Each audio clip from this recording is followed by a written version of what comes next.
Make sure that you know the people you're working with, like, fact check, like verify, have conversations, like don't just go to go. You know what I mean? It's really crucial for any investment to really feel out and learn about the people you're working with.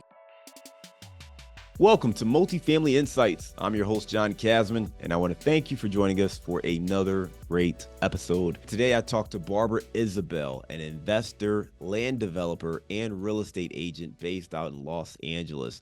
Now, she helps clients invest in the hot LA market, and she talks about why LA is such a good market for investing. That's right. Despite popular belief, she believes LA is a great market for appreciation and some of the deals and cash flow she's able to get for herself and her clients. Check out our conversation today on Multifamily Insights.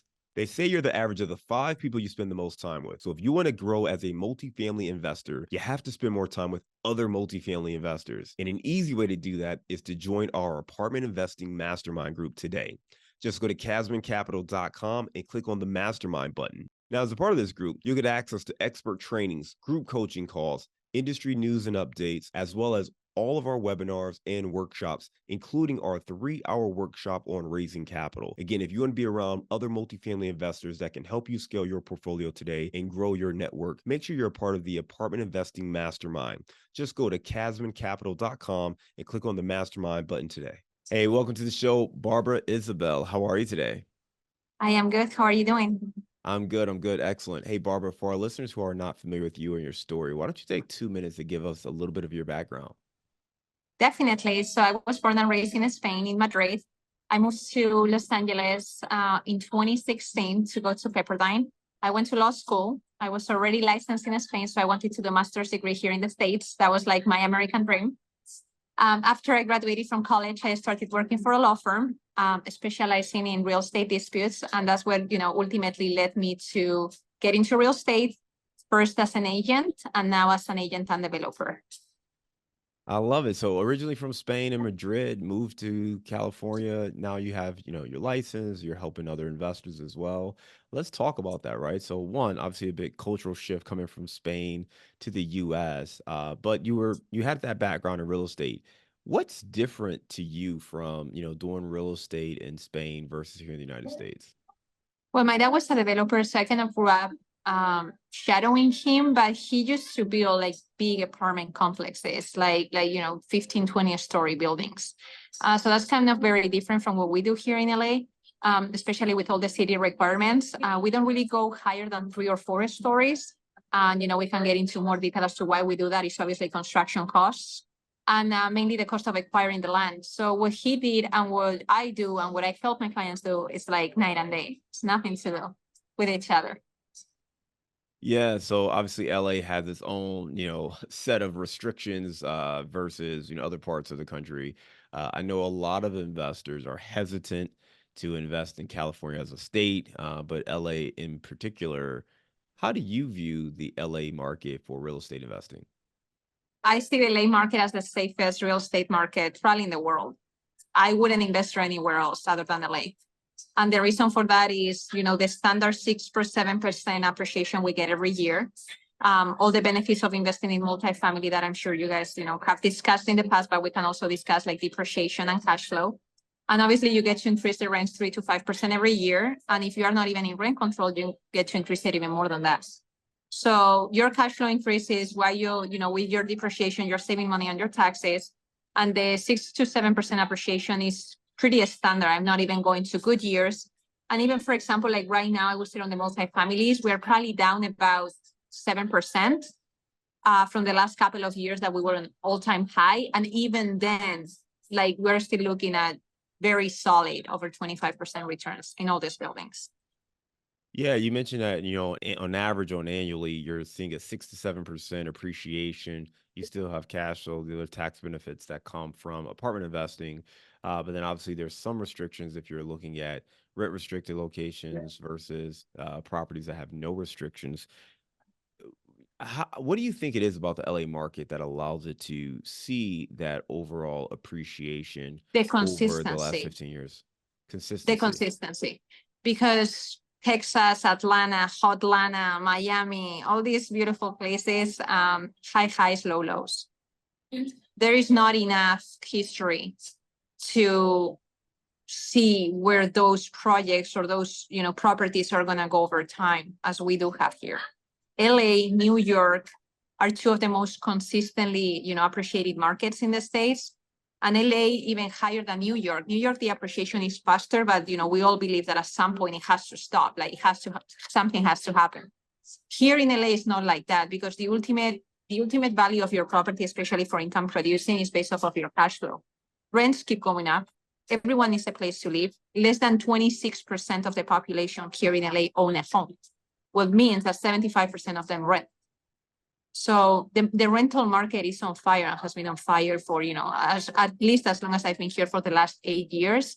And one of my, biggest partners and clients, who's been doing it for 16 years, has seen an 300x growth.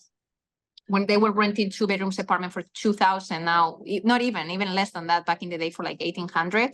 I'm talking 10 years ago. Now, right now, we're renting 2 bedrooms for $2,900 or $3,000 a month. So it's consistently going up. Why? Because the rental market is super strong. So again, single family houses are different assets. We can get into, we have some of the most beautiful, most expensive homes. And that has to do, with the weather, the topography, LA, entertainment industry, and all of those things. But when it comes to multifamily, the consistency that you see here throughout the last, 2 decades, and even the decades before that, is just something that I consider and took, to heart when I decided to specialize in this. And then obviously, ultimately, I started investing my own money as well.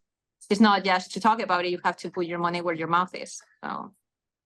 Yeah, and I think that's really interesting and probably surprising for a lot of listeners, right? Typically when we're thinking about multifamily investing, if you're reading articles or getting on Bigger Pockets, they talk about, the Texas markets, Atlanta, Georgia, the Carolinas, Phoenix, maybe in more recent years. But you don't really hear LA on that list, or a lot of California markets as great places for multifamily investing. You just talked about, the appreciation, how much demand there is. And you mentioned that 25% of residents, own their homes. So 75%, 3/4 of the residents are actually renters. And you're seeing big bumps in rent based on that. I think many people are under the assumption that, okay, LA is more of an appreciation market. And you talk to some of the appreciation potential in that market. Can you get cash flow in LA? If you're shopping for property today, can you buy it and have it be cash flow positive? Or is this simply something Yeah, where so right you're now I'm buying a bringing property a for the future? property. Yes, I'm bringing a property to market actually today. It's a brand new construction. It's 4 units, 4 bedrooms in Mid-City, which is a very trendy area for the last 7 years. We are getting our projected rents that are, I wouldn't say conservative. I will say based off of, the price per square foot from the one that just leased a month ago across the street. They have rooftop decks, washer drying unit, townhouse style, brand new construction, 3-story. We're getting $5,100 for the units in the back and $4,800 for the units in the front. So you're pretty much looking at almost $20,000 a month for 4 units. We are listing it at $3,350,000. So basically, with all the operating expenses, we are looking at a 5.66% cap rate on a brand new construction that comes with a 10-year builder warranty. And we're also offering, this is more of a marketing thing, but we're also offering like rebate, meaning we guarantee the rents for the first year. Wow. Well, there you go, So, right? I think that shows it. You're obviously able to get those rents. It's just a bigger price point, right? I mean, you see a 4-unit building selling for just under 4 million, or 3.5 million. Those are big numbers for a lot of listeners, right? You're thinking about buying stuff for maybe yeah, 100 a door, 75 a door, 200 a right door. now for We're brand talking new about almost a million. construction on multifamily, like townhouses, which is, the standard 2 duplexes, that is like the average 75% of rentals in LA are that style. I would say the average per door is somewhere between, for brand new construction, between 670 and 830. So meaning 670,000 to 830,000 per door. Yeah. So definitely, bigger price tag, but definitely still has some upside in that cash flow potential. What are some things you would, well, let me ask this. Are most of your investors locals? Are they national buyers? Are they international investors? Like who's your audience that you work with mostly? I would say the developers themselves, most of them are national. The buyers, we have a hybrid of everything. A lot of Chinese investors buy these properties. We also have like I don't know, a lot of like local money guys or people who manage funds or people who manage like, asset management for some big actors, actresses, and or musicians, and they, call us and they say, okay, so, he's going to close on this, he's going to make 3 million. Here you have a check for 2. Let's build together. So sometimes it's not just buying the end product, it's actually partnering with us on the development. So that's how we've been able to not only like make them understand the benefits of depreciation or buying a, turnkey property, but also, okay, you just bought a building of us. How do you feel about, your next 2 million? Put it with us and we'll build 2 with you. So we try to keep, I say we, I mean me, clients, and some of them obviously have become my partners over the years, but we try to keep everything like very close. So, we have a handful of investors. We are obviously always looking to raise money. But the way we raise money or the way we take on a partner is we purchase the land, all cash. That's where the investor comes in. Then we guarantee the loan. We personally sign and guarantee the loan. We take a farm money loan at 10, 11% rate, whatever it is for the construction. And then once it's ready, we refinance. Each takes their cut, whatever they invested. And then we can just put it on cruise control. If they want to sell it, then we sell it and we split the profit 50-50, regardless of how big is the loan or the purchase price. The average purchase price for land is about $1 million, I would say, and the loans we are taking are about $1.5 million to $1.6 million. So we're in for about 2.5, 2.6, and we're selling them for like 3.3. Yeah, so to play that back, you're basically, again, average or typical deals, maybe $1 million for the land, about $1.5 million for the development, and then you're usually selling these in the more $3 million plus range. So you're able to create that profit and value for yourself and those partners. What's something about development, particularly in LA, that maybe surprises people, or you see people make mistakes because they're not familiar with it? That's actually, I think, the best question I ever got asked, because most people in LA think they know what they are doing. And a little mistake with, the service commitment letter from the LA Department of Water and Power can delay you by 6 months, which if you do the math on hard money, which is how most people build, you're looking at another 60 or 70,000 just on carrying costs, not including how long it's going to delay you on the process. So the return obviously changes significantly. You're looking at a completely different return. You can never guarantee, a certain return to your investors, but if, they look at history, what you've done after, probably 800 projects, what you've done, where you've been at, and the return is, significantly lower, then, they may not be so happy, or they may not want to do business with you again. So I would say knowledge. Like, a lot of people think that, taking 12, 15 months to get the plans through is a good thing, but it's obviously not. For us, it takes us, for brand new multi-families, we're probably looking at about 4 to 5 months. And for the 100% affordable buildings we're doing, we're probably looking at about 12 months for plans, with construction at about 2 years. So we are the fastest builders in LA. And that's like fact proven. We have with like dozens of deals. So I would say the assumption that, okay, oh yeah, I have RTI plans, which basically means ready to issue, meaning you can break ground and start construction tomorrow, stand by the city, and they think they're going to break ground and they're going to be done in 6 months, and it takes them 1.5 years. Yeah, and that's the struggle for a lot of investors, especially, or developers, I should say, especially when you're doing development for the first time, is you're going to have that timeline.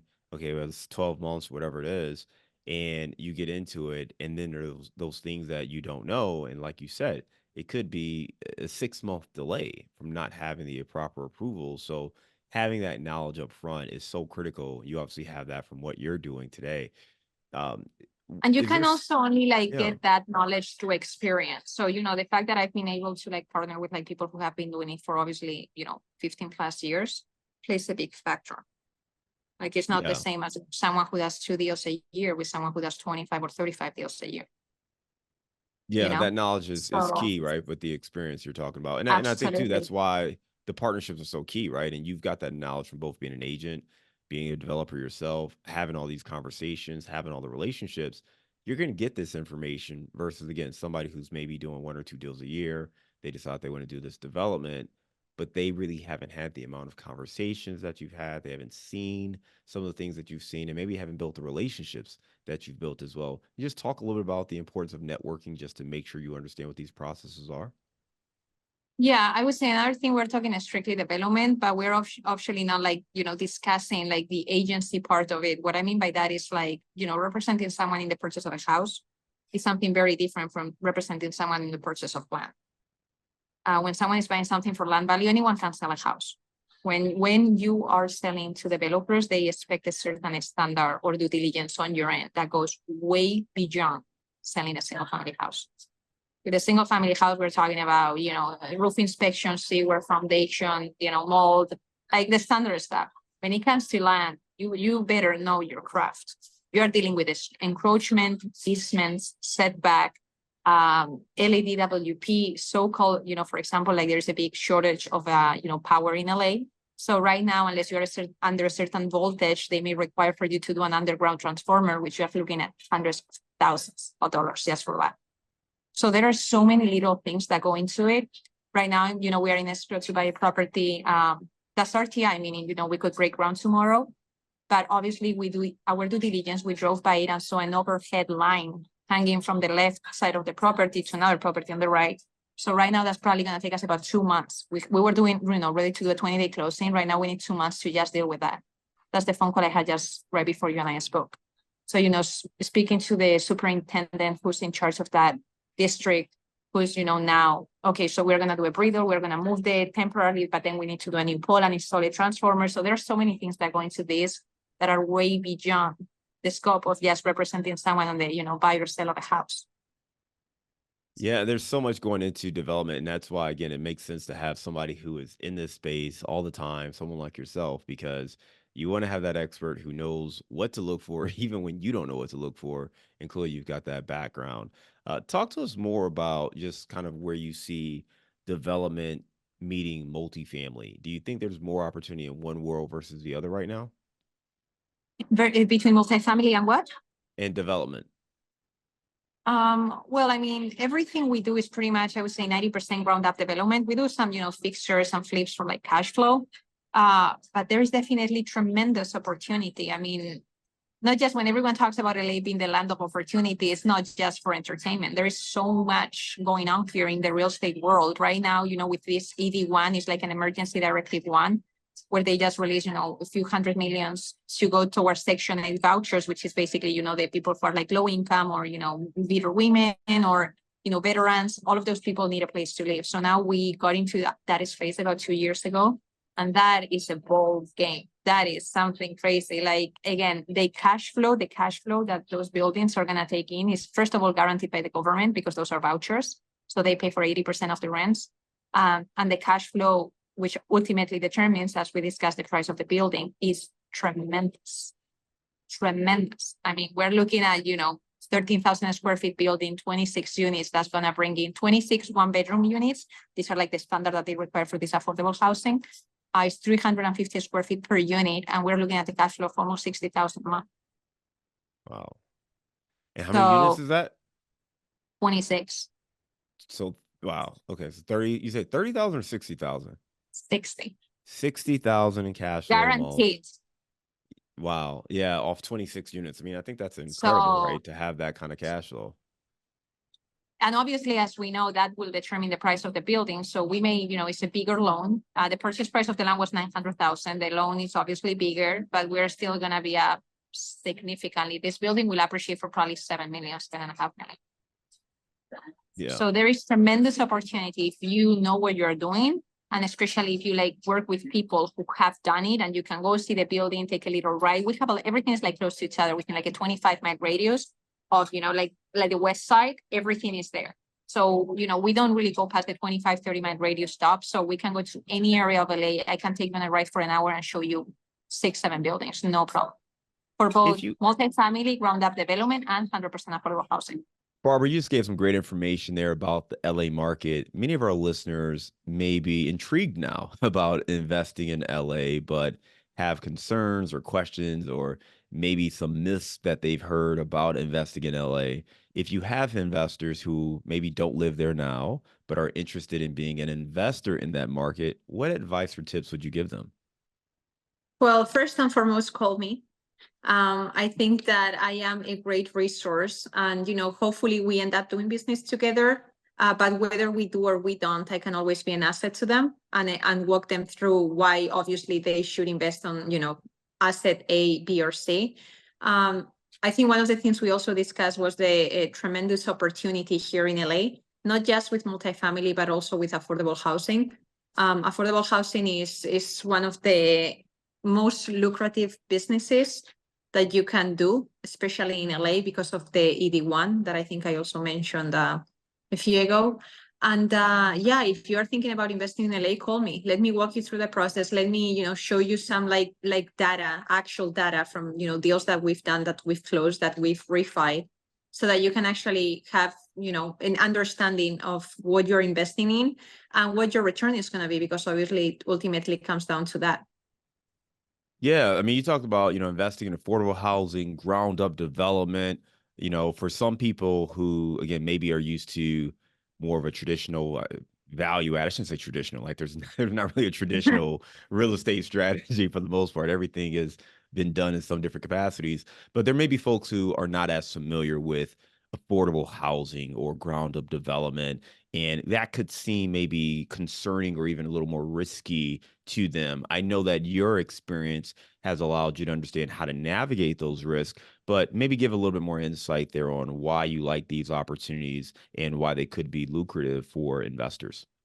Well, if it makes money, it makes sense. That's, a saying that I heard a few years ago, and, it actually makes sense. So when you are investing on something that's not just strictly a multifamily building, and you are also providing a service for the community, is what we call impact investing.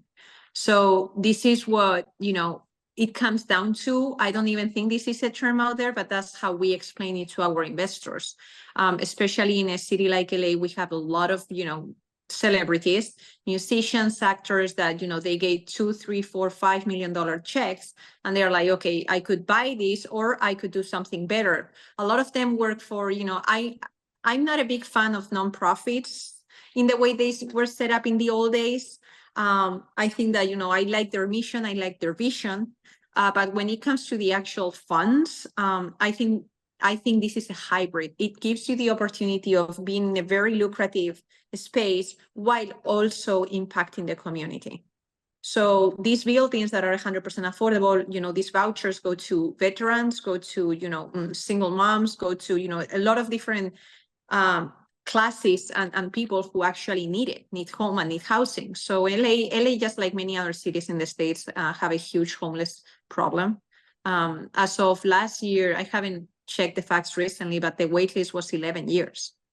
Wow. So yeah, they released hundreds of millions of dollars on these vouchers that basically, on top of being lucrative and, making an impact and having an impact, on top of that is guaranteed income, because the government pays 80% of the voucher. So even if, if someone doesn't take care of their unit, if someone, because of course you get also a lot of like mentally ill people, so things can happen. But if that happens, then they lose their voucher. So all of the management of these buildings, I would say, is one of like the trickiest things, because you can build it, you can, pull your money back, you can refinance, you can put it on cruise control, like stabilize the asset, but then you need management. So that's where, other companies that we're working with right now are working on. And in every building, there is a mandatory, what they call the case manager unit. And that's where the manager for the building lives. And they actually do walkthroughs, and I think it's actually daily walkthroughs that they do to make sure that, everything works and goes smooth. So it's a relatively new space. There is people who, started doing this 7-8 years ago. Before that, there wasn't such a thing. 7-8 years ago. So those were really the pioneers, but we, broke into the space about 3 years ago. And again, it makes a lot of sense while you are also helping the community and helping clean the city. Again, we are, very lucky to not live in those neighborhoods.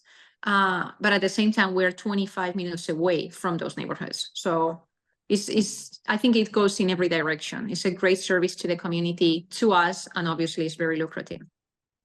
You said a few things that I think are worth noting. One, you talked about impact investing, and I think that's really powerful, right? Most people, they want to do good, right? They want to make money, right? They're not necessarily Yeah. want to sacrifice making money, but if they can make money and do something good at the same time, that's a nice win-win scenario. And you talked about those profits earlier, that there's definitely huge upside to investing in affordable housing in LA. And with your approach with impact investing, you can do both. You can do good and make profits. Yep. You talked about, really the need, right? Your housing veterans, mothers who need it, maybe some of the folks who otherwise might be homeless. So there's definitely a service component that is being provided there. I think some listeners would say, yeah, okay. The flip side of that, though, is you have folks in these apartments who maybe don't respect the place as much, or maybe will cause some damage. And you talked about that, right? That if they do, well, they could lose their vouchers. And there's a wait list 11 years long to get people into these units. So those vouchers are really sacred for the folks who need it, right? They're going to take care of the properties. I have a couple other points, but I want to stick here for a second. When it comes to the damages and, maybe the wear and tear of the properties, is that an overblown concern, or is that something that, you truly do need to be mindful of if you're going to rent in this affordable space? I wouldn't say it's an overblown concern. I would say, just like everything else we discussed, you need to know what you're doing, and you need to have a system and, more importantly, the right people in place. Anyone can buy and build something. It may take them, 5 years. It may take us a year and a half, because obviously that's a big difference in the return. But like overall, the process. You have to know what you're doing. If, like, a lot of people don't just put people in these buildings. There's a very strict protocol that the city follows to give you these vouchers. So they have a checklist. I guess you can call it a checklist. And like, you have to check every single box. You know how the cities are. Like, they don't just, oh yeah, done. It doesn't work that way. So a simple delay can take another 6-7 months, and can really end up making you have to carry the building, for the first 5 years, which is obviously a big concern for an investor. With us, it's a little different. We've done it. We have proof of concept. And we haven't done it once. We've done it multiple times.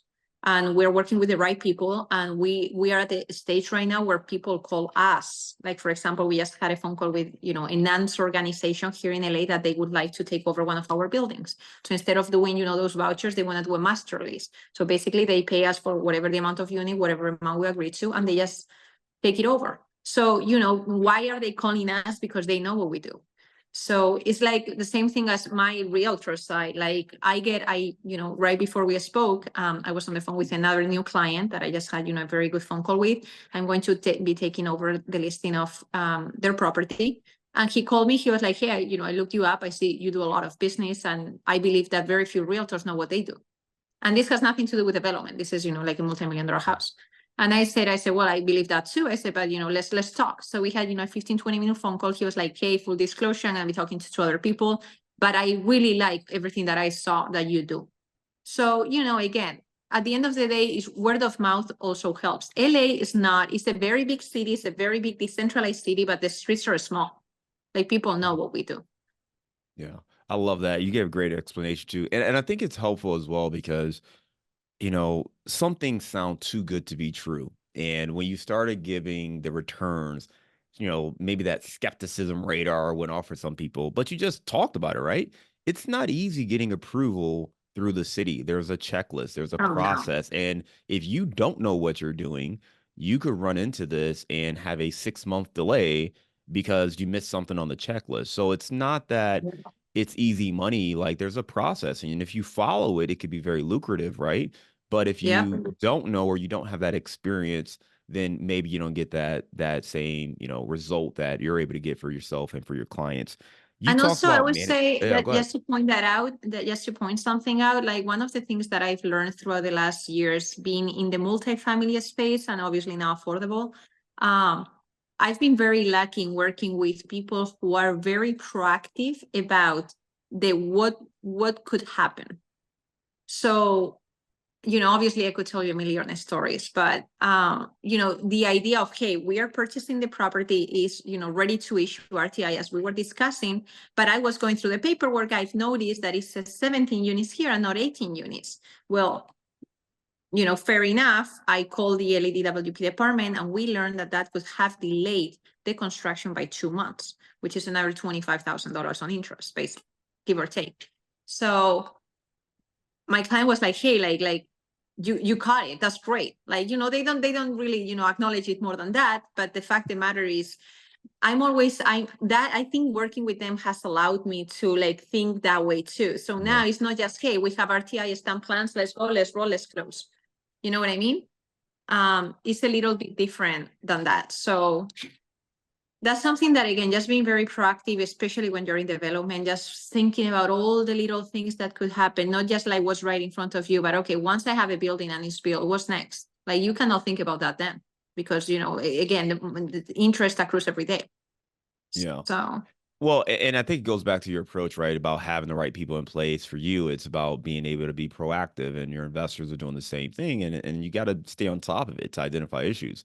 You talked about management and how important management is to make sure that it's not just building a building and then, filling it up and praying that it goes well. You're having a great management team in place that's going to oversee it.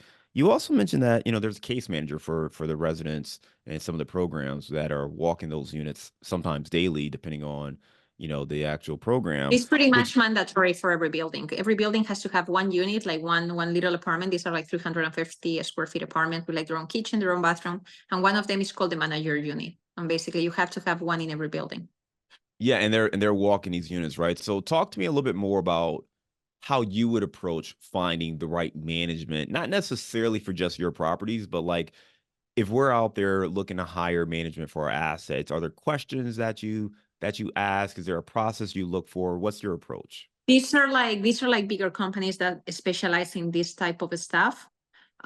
So again, like for the multifamilies that we own, we have 2-3 different management companies that we use. They collect rent. For this is a little specific. Again, you have to know who you're dealing with and you have to know who to call. That's pretty much key for any of these projects. So, we've been very fortunate in finding the right people and then finding us too.